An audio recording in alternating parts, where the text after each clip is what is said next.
Hello and welcome to another episode of Gaming at the Round Table with Maverick, Crystal, and myself, Jojo. Hello.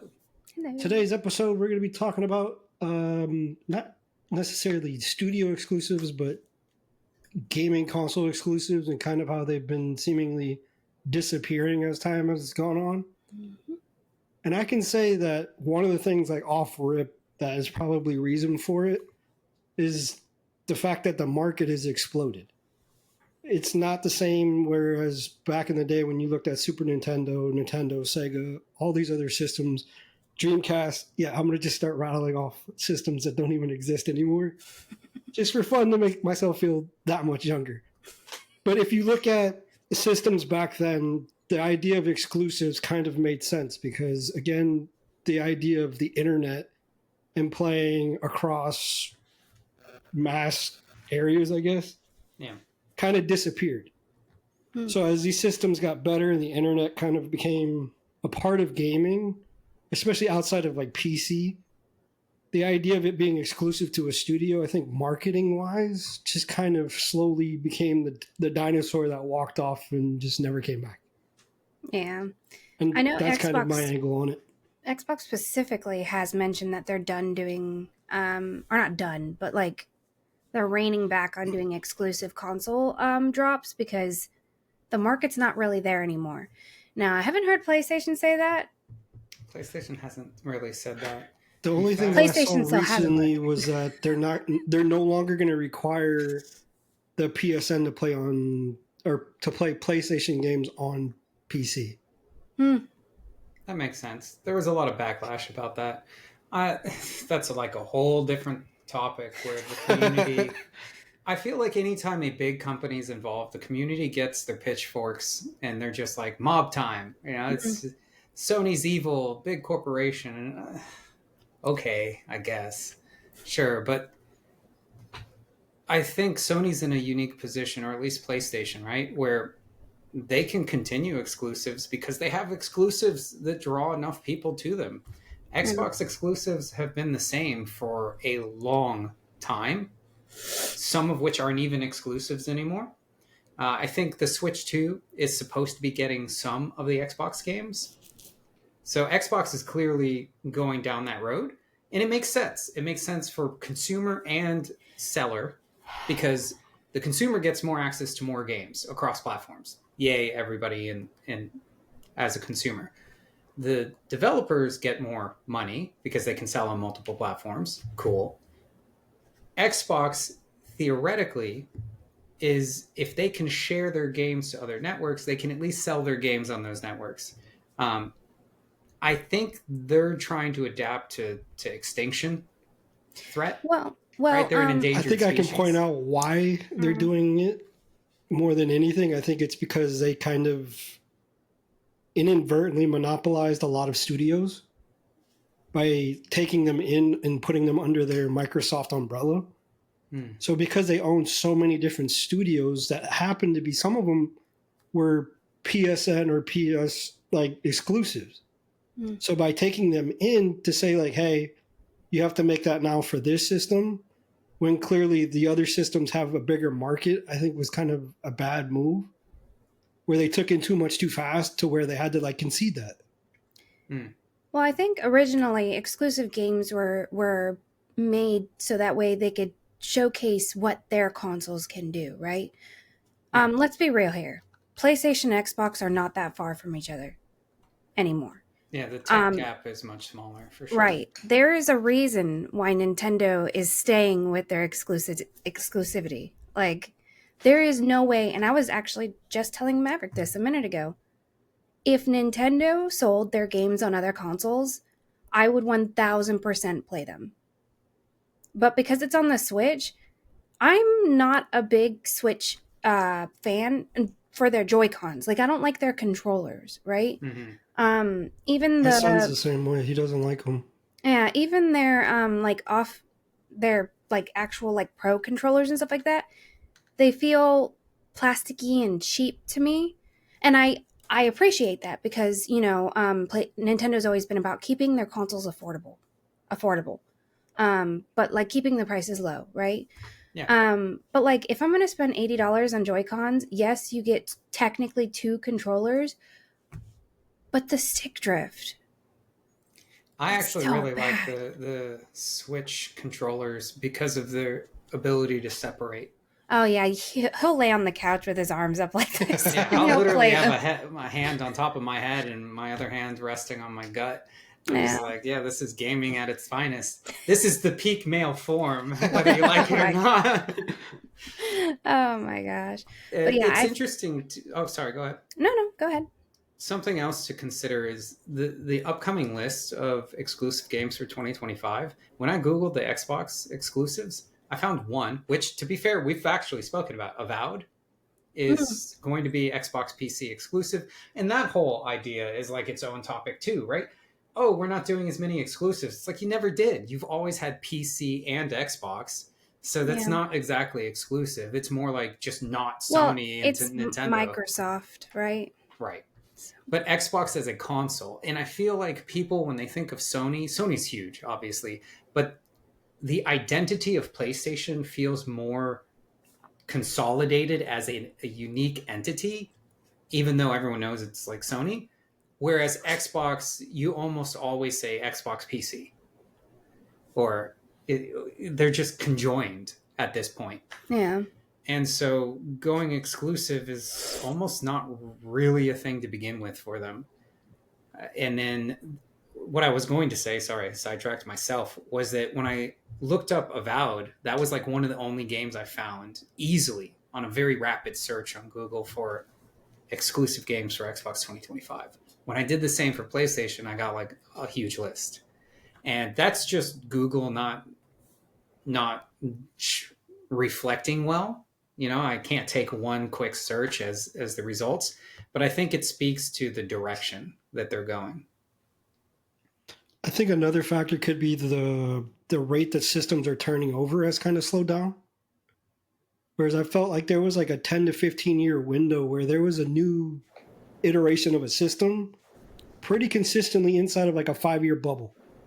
So every time that you would get these new systems, you would get these newer exclusive to where, like Crystal pointed out, it showed off their new tech. Tech.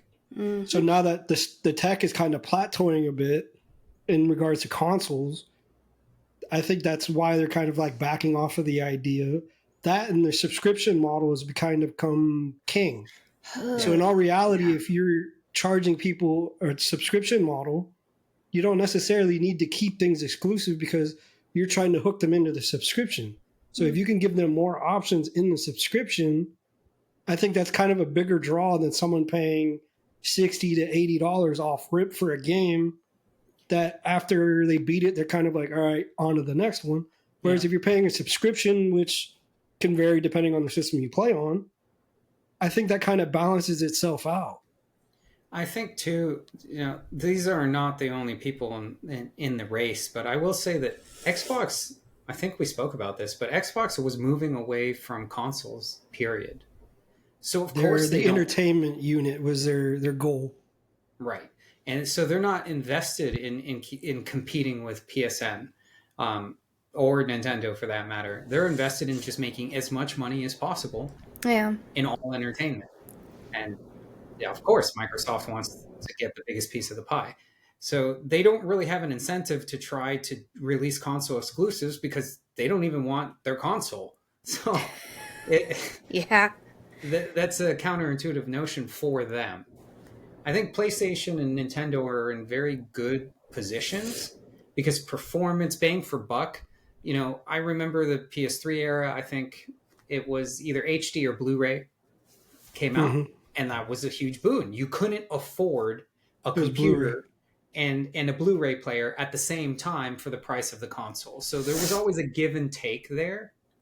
We're sort of there with 4K in the more modern consoles a little bit, but most people I know can't really tell the difference between 4K, 8K, and 2K. Um, so to your point, right, there's such a lower margin of difference for Yeah. most consumers. And I play console almost exclusively just because it's convenient. I like their controller technology. But that's one of the few things that they have, and theoretically, I could use those controllers on a computer too. Mm-hmm. I can, not theoretically, you can. So, what's the value add that they bring? And I think it's always the affordability of the power, because that's its sole purpose, right? Play games with X amount of performance for this price. And now the consoles are getting closer and closer to the price of a computer. Yes, for sure. There's a lot of people that I know that are starting to move to PC. If they're gaming, like if you're really into gaming, right? And you've only ever played on consoles, at some point you're going to make the switch to PC. I've done it back and forth. I think it really boils down to price point, because I understand PC Master Race, and like people like to share graphic comparisons and performance comparisons, and it's like great, but your GPU costs as much as my whole console. Yeah, but the longevity of a computer over a console is where it really changes things. Yeah, I just So, buy like, the new console. Instead of buying the new console, I would just buy a new GPU. For the same price, I'd rather get an entire functioning system. So that debate has been going on for the last 30 years plus. Yeah. I think to tie it back into the topic, though, there's two aspects I want us to tackle. One is, do we think that's healthy or unhealthy for the gaming industry at large? You know, we can take it from a developer standpoint and a consumer standpoint, you know, going away with exclusivity.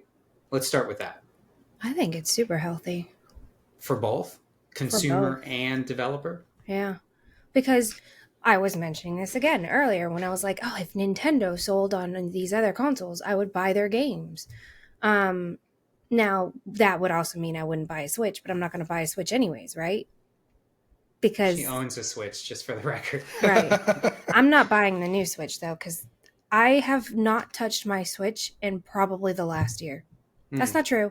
We had a hurricane in Florida. It was the only console I had available to me. There's always a use case. So, you know, like, I feel like it would be healthy for the companies to just release their games on anything. People can play it anywhere. It's just it's a step forward, especially because nowadays people are playing things like, what do you call it? Where they're streaming it. Not streaming it, but like... You took my idea, which is what I was going to touch on. Yeah, where they you go ahead and say it, because I can't even remember what it's called. Because that's what I was going to go back to, and why when I started I mentioned the older systems and how when they came out, you could only play those on those systems. Yeah. But now the idea of a gaming system or platform has kind of really been blurred.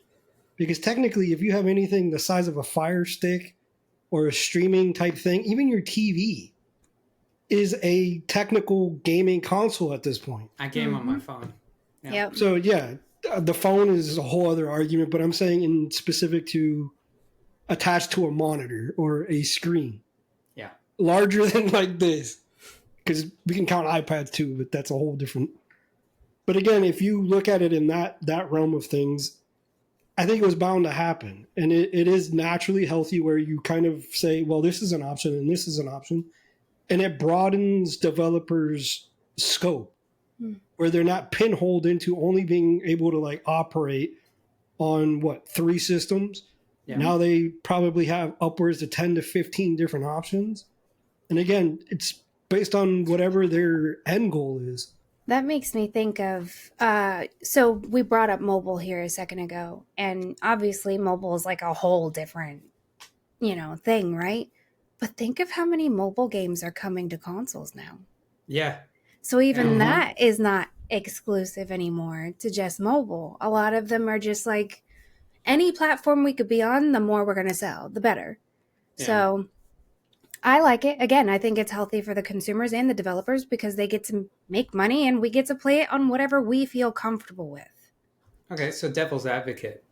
Mm-hmm. Is it healthy or unhealthy for the console firms?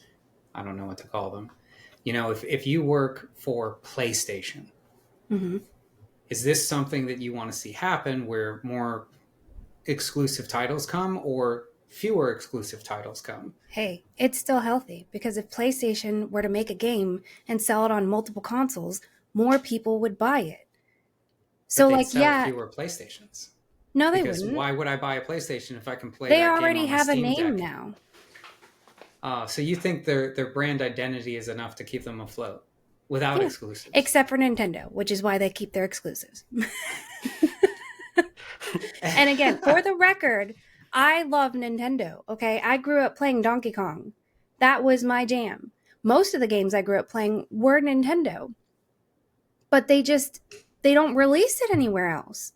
I'm not a fan of their console all that much. And even then I bought it, right? Twice, because I had the old one and I got the OLED. So So where do you? I have an idea that I'll pitch, but where do you guys think the future of gaming is in relation to console exclusives? I I think don't. the idea of exclusive disappears. Right. It's already disappearing. Like you said, Xbox only has one, PlayStation has like 10. Which I they usually see. only had a set amount anyways. Think about it. How Yeah. many exclusives did they really have? So, I don't Well, really in the OG see in the game, future. like dozens, but nowadays not so many. Yeah. Yeah, I don't really see it in the future. I see it as something very similar to how we picture Netflix right now, and Amazon Prime and Hulu and Crunchyroll. Those streaming services and how they have their own identity and they're somewhat exclusive. I think that's going to be the way that console gaming evolves, at least initially, where they have exclusives and it's going to be mainly about the literal company's exclusives. Like Netflix made this show for Netflix, and Netflix doesn't focus as much on having exclusive access to one specific fame, like let's say Marvel Avengers, just for sake of argument. Back in the day when Netflix was still kind of becoming king and all that, they tried to focus on getting exclusive like deals with big name shows or movies and say, okay, we're the only streaming service that's showing these things, but Netflix never owned that movie. You know what I'm saying? Right. Now Netflix has evolved to, we'll show you everything we can, but as a reward for being on Netflix and to set us apart, here's a Netflix made thing. We became our own studio. Yeah. And I think that's how console gaming is going to evolve. They're going to basically share most things. And it's almost like that now. But I think it's going to be less about the tech hardware and more about, like you said, brand identity. And that all of the PlayStation exclusives will be made by PlayStation or Sony, right? And that's how I see it going. And I think we're almost there. Yeah. I'll hit like one last point before like I walk us out of this, and that hopefully I don't like skip it out of my brain as I say it. But there's two things. There's the fact that we're in the digital era. I held on to one of them. We're in the digital era, so a lot of like the physical stuff is kind of disappeared.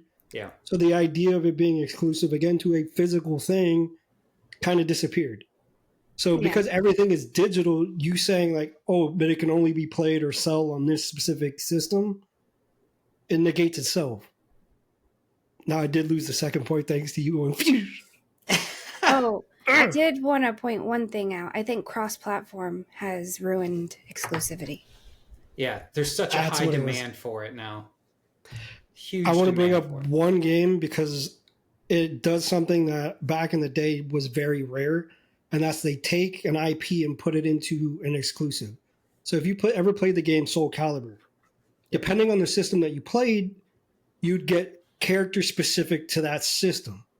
So if you played on the Xbox, you could get like, say, the Master Chief. But if you played it on like the PlayStation, you could get, it was what game was it that you got the character? But you would get specifics to that system.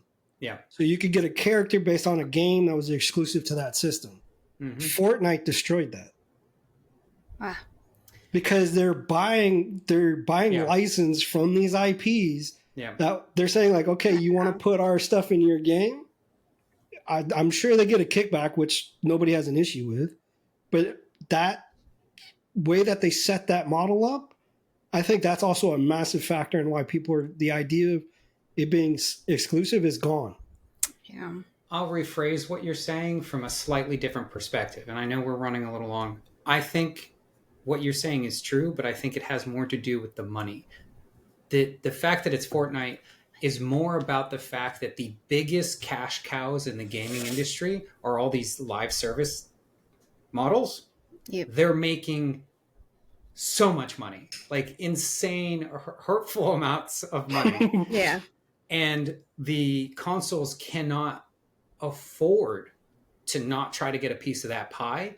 And so it's no longer the consoles that are in command of the market. It's legitimately the game developers. So it, especially with Epic Games and Fortnite, where they have their own game engine that a huge part of the market uses to make games.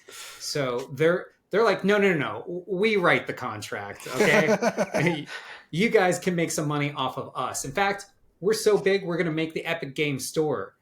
You'll compete with us, but don't worry. We'll share a little piece with you. Here you go. Put our game on your console. Make us some money, losers. And that's really what happens. You know, they're just so big. They can strong arm the consoles.